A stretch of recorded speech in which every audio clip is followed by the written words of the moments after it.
부총리님, 그 예산의 뒤쪽에 앉아 있습니다. 예산의 어떤 성역과 특혜는 없어야겠죠? 네, 차관님. 기재부 네. 이차관입니다. 예. 네, 그렇습니다. 네, 모든 공무수행은 다 동등하게 또 다 각자의 역할과 또 위상이 있기 때문에 각자 또 의미 있는 거 아니겠습니까? 뭐 기재부가 가장 중요하고 환경부는 안 중요하고 이런 건 아니잖아요. 네, 그렇습니다. 예, 그렇습니다.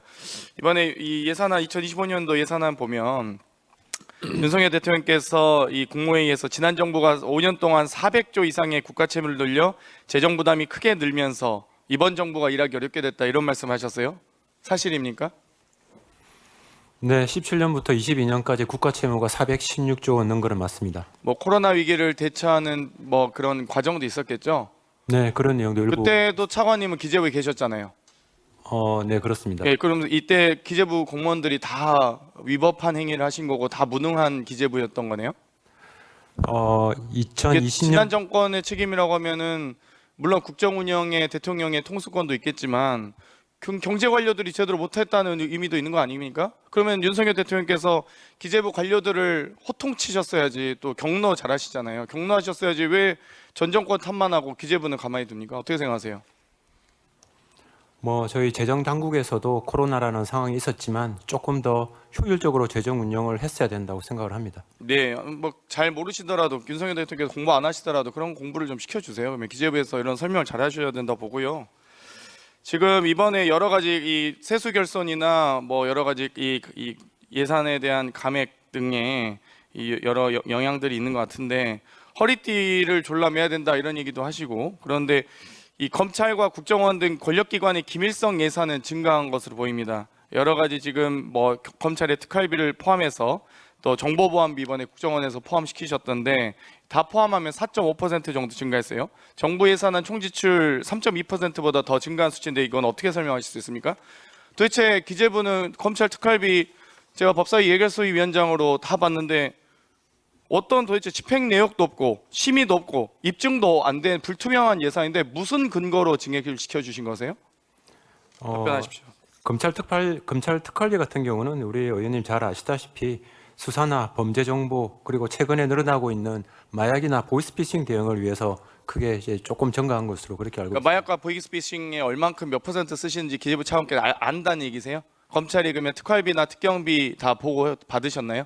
아니요, 그 특활비의 세부 집행 내역에 대해서는 저희 그쵸? 집행 지침에 따라서 검찰이 아니 자체적으로 모르는데 어떻게 무슨 근거로 도대체 증액을 해주신 거예요, 도대체? 그거 좀 설명을 해주세요. 저도 도저히 이해가 안 가서 가급적이면 저희 법사위에서도 이 업무 추진비나 국내 여비, 출장비 등은 다 정부 원안대로 보존시켰습니다. 사실 집행 내역 제출도 안 했거든요. 그래서 심의 자체가 어려웠는데 특활비와 특경비에 대해서는 뭐 마찬가지로 업추비와 비슷하게 제출하지 않았지만 몇 차례 결산심사 과정에서도 국정감사 과정에서도 경고를 했는데도 불구하고 1, 2차에 걸친 예산심사 과정에서도 얘기했는데도 근거가 없어요.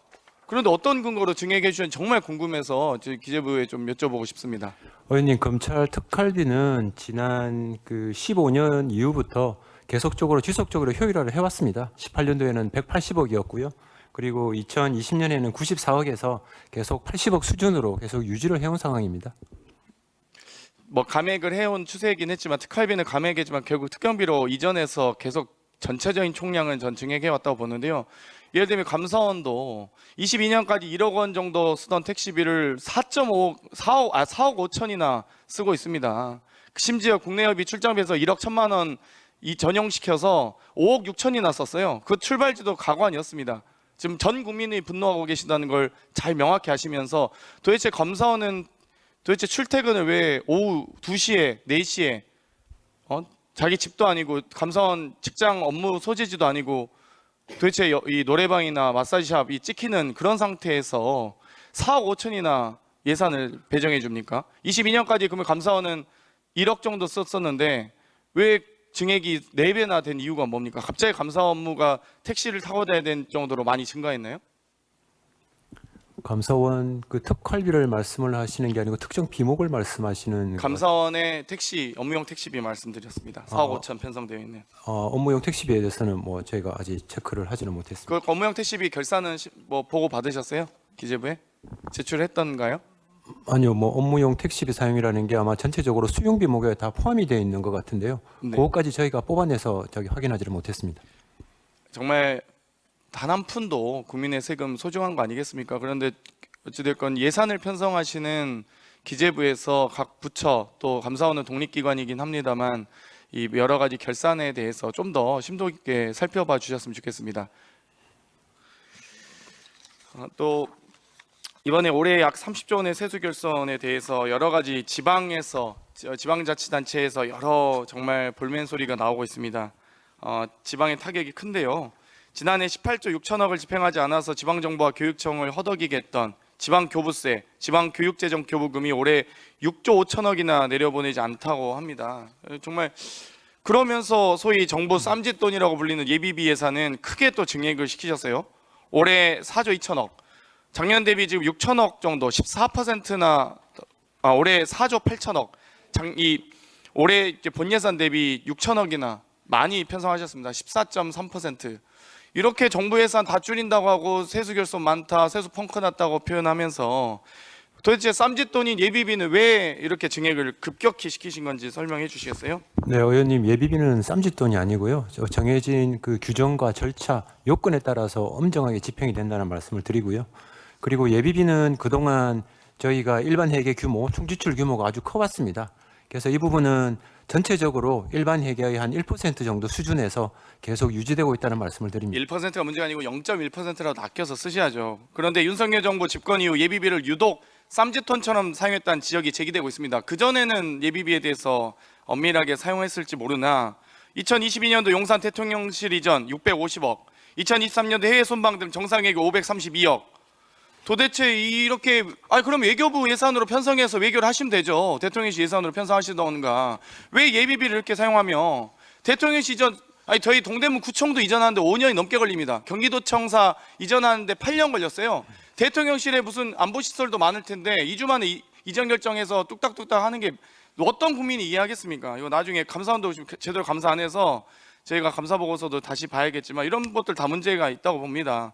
또 올해 정상외교 예산도 지금 내년에 532억이나 하셨어요. 또 어디를 그렇게 나가시려고 하시는지. 지금 정상외교라는 건 정말 예비비에 대해서도 말씀하실 때 정말 급격하게 이 국제 정세가 급변해서 어쩔 수 없이 대통령의 해외 순방이 늘었다. 올해 예비비 사용할 수밖에 없었습니다. 라고 보고한다 할지라도 내년에 지금 271억에서 2배나 많은 532억이나 편성하셨어요. 여기에 대해서 어떻게 설명하실 수 있습니까? 내년에 예정된 정상회교 일정 이렇게 많습니까? 그럼 각 부처들 APEC부터 시작해서 뭔가 해외 연수, 외교 회의, 국제회의 참석 예산도 다 2배로 늘리셨어야죠. 왜 유독 대통령 해외 순방 예산만 이렇게 늘립니까? 답변하십시오. 네, 의원님, 그 25년도 정상회의 그 예산은 제가 알기로는 297억 원인데요. 그 말씀하셨던 500매덕이라는 부분은 저희가 다시 한 번 더 확인해 보겠습니다. 그리고 23년도에 정상회의 그 외교와 관련해서 예비비를 많이 썼던 거는 22년도 전년도에 예측할 수 없었던 당해 연도에 정상회의가 많이 생겼기 때문입니다.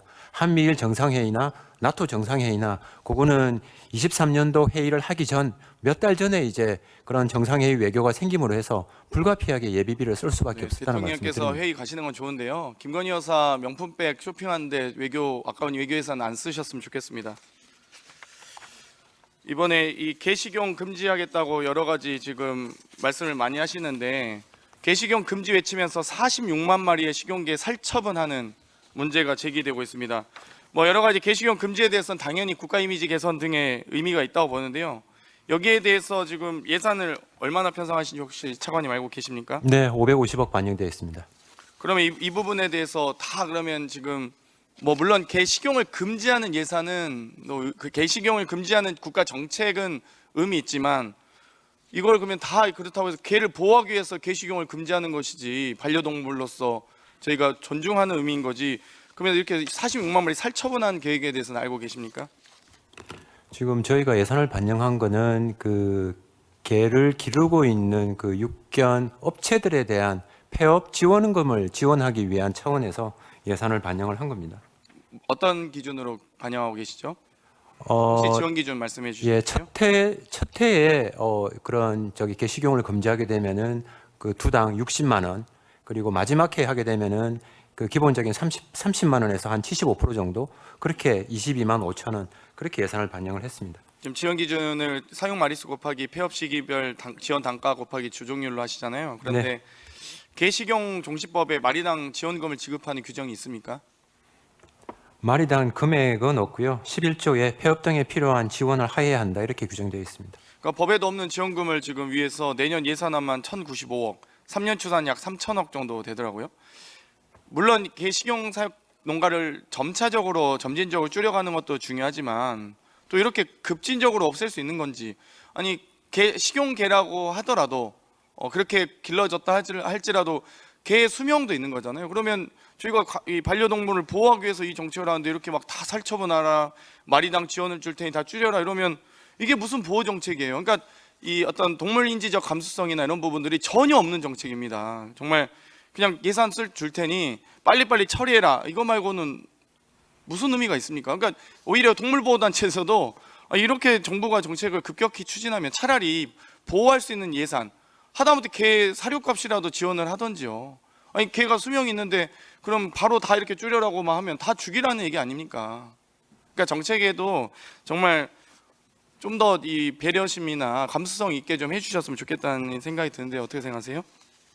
네, 그 의원님 지적하신 부분과 관련해서는 어떤 보호 관리 비용으로 전체 총 사업비 한 90억 정도가 반영이 되어 있습니다. 네, 좀 더 근데 부족하다고 턱없이 부족하다고 합니다. 46마리 다 키우려면은 뭐 물론 이제 뭐 키우는 사람 입장에서 다르겠지만 그 부분은 좀 신경을 써주셨으면 좋겠습니다. 고생하셨습니다. 박상호 국토부 장관께 질문 드리겠습니다. 네. 지금 명태균 씨 창원 국가산단에 대해서 방금 존경하는 김태선 의원님께서도 질문하셨습니다. 근데 저도 국토위 위원하면서도 조정지역 확대될 때 6.14, 7.10, 8.4 대책 때 저희 사실 국토위원들, 여당 국토위원도 당일 아침에 엠바고 걸렸을 때 들었거든요. 그런데 이거를 이렇게 막 이 하루 전에 현수막을 제작한다든지 40여일 전에, 2달여 전에 뭐 어디가 된다, 대비다 이런 이야기를 보좌진 선에서 혹은 보좌진도 아닌 명태균 씨 같은 사람들이 할 수 있나요? 그러니까 어떻게 알게 된지 그 전후 과정에 대해서 혹시 아까 뭐 언론을 통해서 접하셨다고 했는데 물론 장관 부임 이전일 수도 있습니다만 거기에 대해서 진상 정도는 파악하셔야 되지 않을까 싶은데 어떻게 생각하세요? 예, 일단 그 오전 질의에 이어서 저희가 할 수 있는 내용은 파악을 하고 있습니다만은 일단 이 단계가 지자체에서 후보지를 자기들이 자체적으로 발굴 선정하는 단계가 있고, 그다음에 그게 이제 저희 중앙부처인 저희 국토부로 신청이 들어오면 관계부처 협의를 거쳐서 그거를 그대로 후보지로 해서 올릴 수도 있고, 안 그러면 뭐 예를 들어서 농지라든지 다른 환경 생태 지역이라든지 이런 게 있으면 우리가 반려를 하면 그걸 다시 또 조정하는 절차를 거쳐서 선정 단계가 2가지 단계가 있습니다. 그래서 아마 저희가 지금 공식적으로 확인해 드릴 수 있는 거는 마지막에 산업입지정책심의위원회에 18개 후보지가 최종 올라왔었는데요.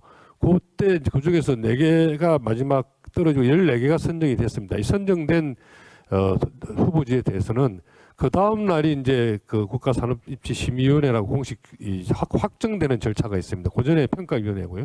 그 전날 하루 정도 주고 통보를 해줍니다. 당신네 후보지가 선정이 되었다. 그러니까 바로 이제 이 토지 거래 허가 구역이라는 것을 투기 방지 장치를 같이 걸어야 됩니다. 그것 때문에 하루 전에 통보를 해주는 것이고, 그 전에는 사실 언론에 보도되고 한 것들은 창원시 단계에서 많은 후보지를 물색하는 단계에서 아마 이루어졌던 일인가 아닌가 생각을 합니다. 그거는 지금 이제 저희가 알기로는 창원지검에서 아마 여러 가지 건과 같이 병합해서 수사를 하고 있는 것으로 알고 있습니다. 네, 창원시에서 기초단체에서 국가산단 지정에 대해서 물론 부지에 대한 의견을 제출할 수 있지만 의견이 아니고 신청을 하는 겁니다. 결국 뭐 신청을 하지만 예. 선정 자체는 국토부 최종 확정 절차는 권한이잖아요. 국토부에서 하지만요. 그러니까요. 그거를 후보 이 지역을 해달라고 하는 건 국토부가 하는 게 아니고 근데 해당 국토부가 시에서 하는 그러면 겁니다. 이렇게 허술하게 실사를 했다는 말씀이신가요? 그건 아니겠죠. 실사는 그 사실은 이제 전문가들이 뭐 저희 직원이 갈 수도 있고 안 갈 수도 있는데 전문가들이 지자체에서 신청한 후보지에 대해서 현장 확인한 절차가 반드시 있어야 안 되겠습니까? 그러면 대통령께서 3월 15일에 비상경제대책에서 확정하기 시기 전에 그러면 2023년 1월 5일에 농림부에서 해당 부지 용도 변경 불허한 사실은 알고 계시죠?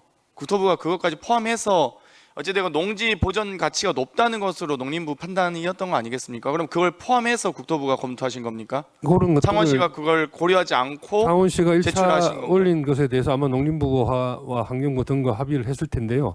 그 협의 과정에서 아마 관계부처에서 이 부적절하다 의견이 나오면 저희가 창원시에 다시 돌려보냅니다. 이것은 관계부처에서 반대를 하니까 다른 후보지를 찾거나 경계를 좀 조정하시오라고 이렇게 해서 돌려보내면 그 과정에서 창원시에서 다시 또 다른 후보지를 찾거나 구역 조정을 하는 것이 통상의 절차입니다. 그런데 이 과정에서는 사실은 이런 그 토지 개발 사업은 여러분님 또 걱정하시지만 뭐 정보 누설이라든지 투기 우려가 있기 때문에 철저하게 대비로 취급을 하는 것이고 지금 언론에 보도된 사항도 제가 알고 있기로는 창원시에서는 일체 민간인이 개입한 바가 없다라고 공식적으로 지금 그러니까요. 장관님 부인을 하고 있는 설명대로가 그게 상식적이죠. 예, 그러니까 예, 저도 예. 지금 아직도 기억나는 게 6.14 대책 발표할 때 조정지역 확대될 때 여당 국회의원들도 몰랐다니까요. 네, 예, 예. 그래가지고 오히려 뭐 의원님들이 너무 우리한테까지 이렇게까지 보안을 철저하게 하느냐라고 볼멘소리 할 정도였는데 아니 7.10 대책 나올 때도 그때 여러 이 증세 그 여러 세수에 대한 이유